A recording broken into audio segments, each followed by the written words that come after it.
Hello everyone, my name is Aaron Woodman, and I want to welcome you to my YouTube channel. In this video, we are going to talk about not having the right to curse on broadcast television and radio. Let's begin with the historical background. In 1972, the countercultural comedian George Carlin recorded his third album, Class Clown. The last track on the record was called, quote, 7 words you can never say on television, unquote.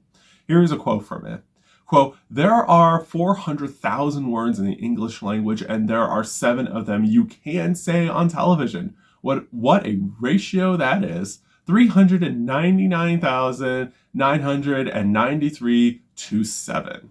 They must really be bad. They have to be outrageous to be separated from a group that large. All of you over here, you 7, you bad words. That's what they told us. You remember? That's a bad word. What? There are no bad words, bad thoughts, bad intentions, but no bad words. You know the 7, don't you? That you can't say on television. The S word, the P word, the F word, the C word, the C and S word, and the T word. Those are the heavy 7. Those are the ones that will infect your soul, hurt your spine, and keep the country from winning the war, unquote.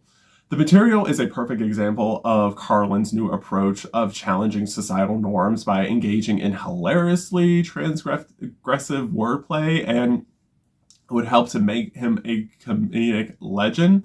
Carlin later observed that Lenny Bruce, quote, was the first one to make language an issue, and he suffered for it. I was the first one to make language an issue and succeed with it, unquote. On July 12, 1972, Carlin launched into his, quote, 7 words, unquote, before a Summerfest crowd of 35,000. An indignant Milwaukee police officer couldn't believe his ears, and Carlin was arrested as he left the stage. The photo became front-page news and was carried all over the country. Eventually, the charge of disorderly conduct was dismissed after a trial in which the judge reportedly, quote, laughed softly, though self-consciously, unquote, while listening to the cut from a record player set up in the courtroom. On October 30th, 1973, at 2 o'clock in the afternoon, a show was played on the radio station WBA. In New York, part of the listener-supported Pacifica network, the recording was included during an episode of a live program called Lunch Pail about, quote, the power of language and how words lose integrity during political debate, unquote. Before Carlin's track was played, the host, Paul Gorman, warned, quote, that it included sensitive language which might be regarded as offensive to some. Those who might be offended were advised to change the station and return to WBA in 15 minutes, unquote. A man named John Douglas said he heard the broadcast while driving with his young son. Douglas ended up sending a complaint to the Federal Communications Commission, FCC, stating that, quote, any child could have been turning the dial and turned into that garbage, unquote. Not a single other complaint was received by the station or the FCC. In addition, his young son was, in fact, 15 years old, and they were returning home from a college tour of Yale. Douglas's lone complaint successfully triggered a seismic change in the regulation of radio and television content.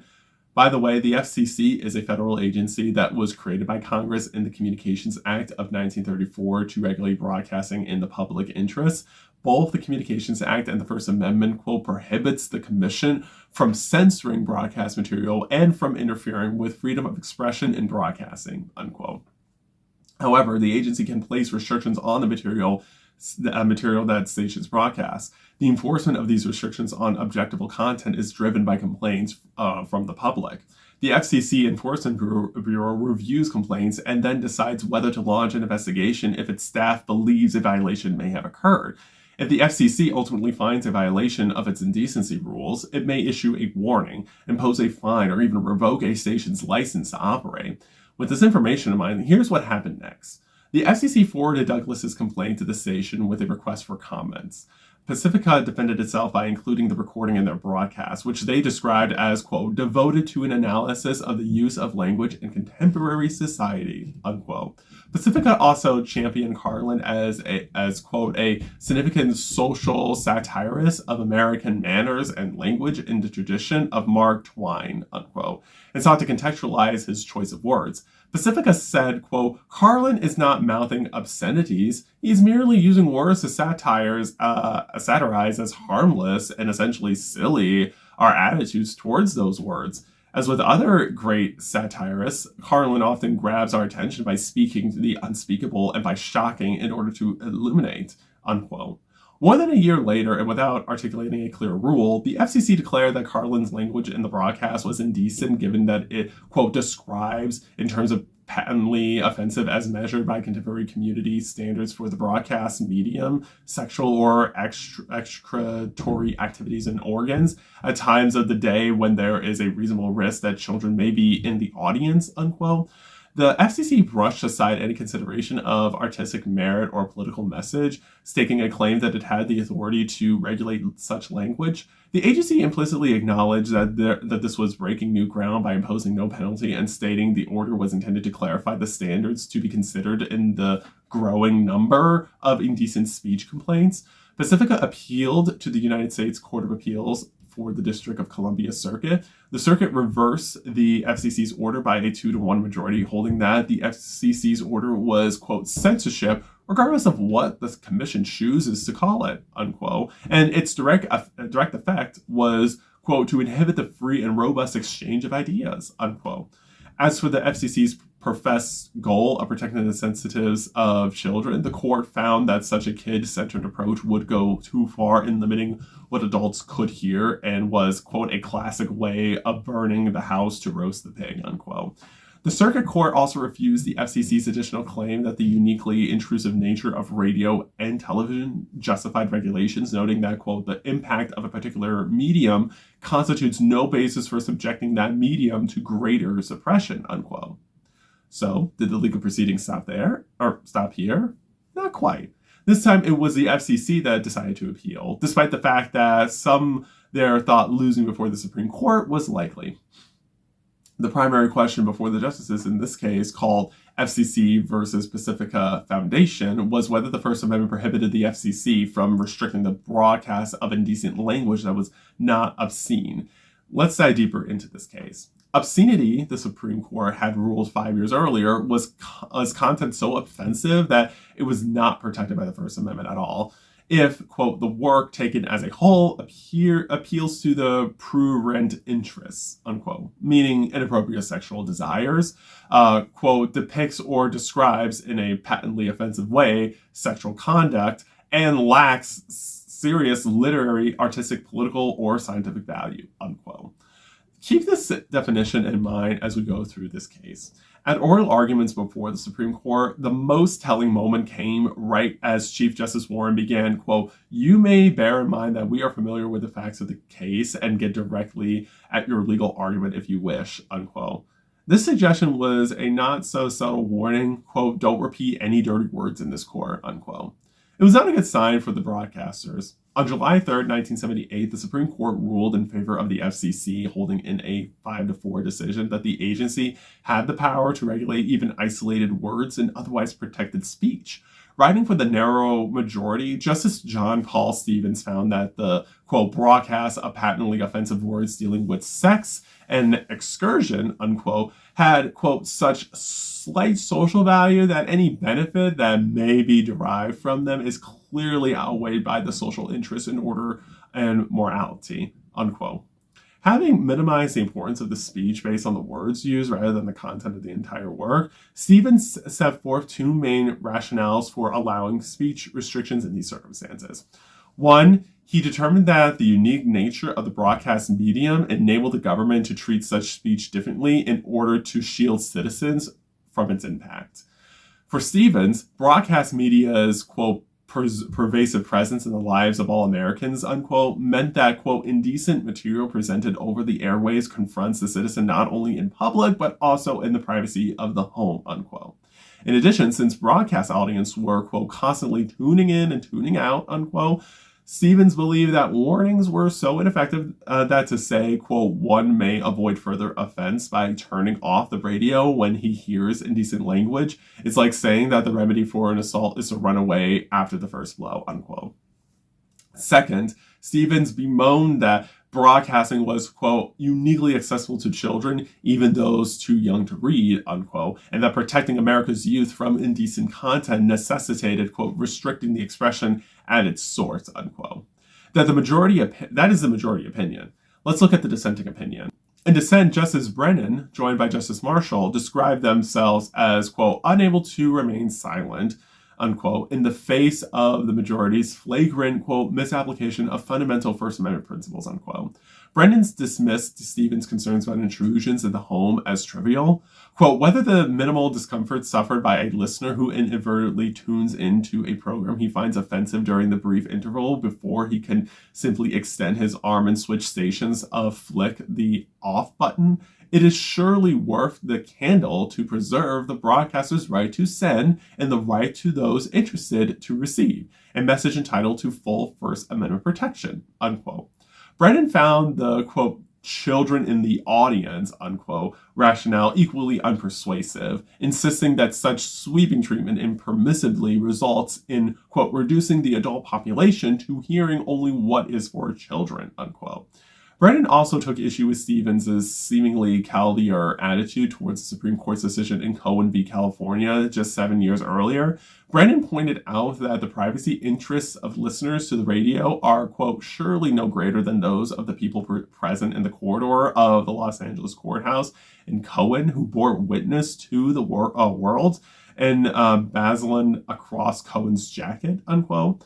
More crucially, Brennan rebuked Stevens for ignoring the central message of Cohen that, quote, even if an alternative phrasing may communicate a speaker's abstract ideas as effectively as those words he is forbidden to use, it is doubtful that this sterilized message will convey the emotion that is an essential part of so many communications, unquote. Brennan called out the majority for engaging in, quote, another of the dominant culture's inevitable efforts to force those groups who do not share its moves to conform to its way of thinking, acting, and speaking, unquote. Despite Brennan's dissent and the fact that regulating the content of speech seems at odds with the spirit of the First Amendment, Pacifica remains the law of radio and television broadcasts to this day. We now know that the FCC has the power to restrict when language or images of, quote, sexual or excitatory organs or activities, unquote, that it finds, quote, potentially offensive, unquote, on air, and to find stations for that material. The FCC prohibits indecent speech between the hours of 6 a.m. to 10 p.m., during which time it considers that there is a, quote, reasonable risk that children may be in the audience, unquote. The FCC leaves the remaining time period as a safe harbor for unregulated, meaning more adult content. So what happened after the Supreme Court decision was made? After winning the right to control and punish content it found offensive, the FCC then made no effort to exercise its newly recognized powers for nearly a decade. The FCC's post-Pacifica restraint lasted until the late 1980s when Howard Stern became a new favorite target. The agency then issued a series of indecency violations against Infinity Broadcasting, which syndicated Howard Stern's radio show, for incidents including Stern taunting the agency by saying, "Hey, FCC, penis," unquote, joking about masturbating to a picture of on Jamina, or discussing another man playing the piano with his penis. Infinity Broadcasting ultimately ended up calling it quits on its 7-year legal war with the FCC and paid a then record $1.71 million fine to settle the matters, but with no admission of wrongdoing. The next wave, or the next major wave of FCC actions was triggered by a series of celebrities cursing spontaneously on award shows. The FCC found all of these indecent, holding that the F word was, quote, one of the most vulgar, graphic, and explicit descriptions of sexual activity in the English language, unquote, and therefore, quote, any use of that word or a variation in any context inherently has a sexual connotation, unquote. At the same time, the FCC became determinedly concerned with, quote, fleeting nudity, unquote, as well. a 2003 broadcast of the police drama NYPD Blue showing, quote, the nude buttocks of an adult female character for approximately 7 seconds, and for a moment the side of her breasts, unquote, was also found indecent. The FCC was even more scandalized by the infamous wardrobe malfunction during the 2004 Super Bowl halftime show, in which Justin Timberlake sang, quote, "Bet I'll have you naked by the end of this song," unquote, and then exposed Janet Jackson's breast for less than a second. After receiving more than 500,000 complaints, the FCC fined CBS the then maximum penalty of $27,500 per violation against each of the 20 television stations owned by CBS for a total of $550,000. Even that was not enough for Congress, which later passed the Broadcast Decency Enforcement Act largely in reaction to the Super Bowl debacle. The law raised the top fine to a whopping $325,000 per violation, or a maximum of $3 million for the same violation that aired on multiple stations. The convoluted process of FCC actions and network appeals concerning these incidents would not reach the Supreme Court for a final resolution until 2012. In the fleeting expletives and NYPD Blue case, known as FCC versus Fox, a unanimous Supreme Court ruled in favor of the networks and set aside the FCC's orders. The Supreme Court held that the agency had failed to provide fair notice to broadcasters over the change in policy that, quote, fleeting expletives and momentary nudity could be found actionably indecent, unquote. In the FCC versus CBS case concerning the Super Bowl scandal, the Supreme Court upheld the Third Circuit Court's ruling, which found again that the FCC had failed to give reasonable notice of the policy change. The ruling served to validate the FCC's fine against CBS. However, in an unusual separate opinion, Chief Justice John Roberts wrote to emphasize that going forward, all necessary notice had been delivered. Words or images, no matter how brief or arguably non-sexual, can be regulated by the FCC such that broadcasters could face millions of dollars in indecency fines for a single slip of the tongue or clothing. Still, you cannot say curse words on broadcast television, but what about cable television? Let's look at a modern example of this. On May 30th, 2018, Samantha Bee, the host and executive producer of TBS's late night show, Full Frontal with Samantha Bee, set her sights on the Trump administration's immigration and family separation policies by criticizing the president, Chief of Staff John Kelly, and Secretary of Homeland Security Chris Jen Nielsen. Bee began to wrap up the segment saying that, quote, most Americans are finally paying attention, unquote, to this issue, with one notable exception. She called out Ivanka Trump for posting an obvious photo with her son on Twitter, now called X, that week. She said, quote, you know, Ivanka, that's a beautiful photo of you and your children. Let me just say, one mother to another, do something about your dad's immigration practices, you feckless C-word. He listens to you, unquote. The outrage over this use of the C-word was swift and severe. Bee did apologize later that day to Ivanka Trump and viewers, but a day later, President Trump tweeted, quote, why aren't they firing no talent Samantha Bee for the horrible language used on her low-rating show, unquote. Bee would make a further apology in her next episode, saying that she, quote, should have known that a potty mouth insult would be inherently more interesting than a juvenile immigration policy, unquote. So why isn't the Pacifica case a major problem then for Samantha Bee? The C word must still be indecent by FCC standards, and such fleeting uses are no longer an exception to FCC indecency regulation. The program airs at 9:30 p.m. in the Central Time Zone, so it does not fall into the late night safe harbor. How could the show escape FCC censure and huge fines? The answer is simple. The FCC does not regulate indecency on cable at all, neither basic cable nor premium channels. The FCC has explained its lack of authority to regulate indecency on cable and satellite television based on the fact that they are subscription services, and the statutory language regarding radio communications applies only to broadcast channels. Broadcast channels are public airways and subscription channels are private systems. Arguably, these distinctions without difference, particularly in our current platform agonist age of content everywhere. Nevertheless, the FCC's indecency rules still do not extend to cable and satellite TV. The result is that Samantha Bee is free to say a word that would almost certainly subject her broadcast colleagues to massive indecency fines. The comment ended up as little more than a temporary setback for Bee and her team. A month later, Full Frontal was nominated for 7 Emmy Awards. So her show did not stop shortly after this incident.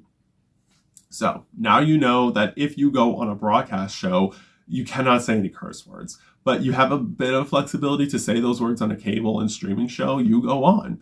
Whether you decide to curse on a show is up to you, but you will need to recognize the setting you are in and if that setting allows you to curse or not. In the next video, we will talk about the right to parody.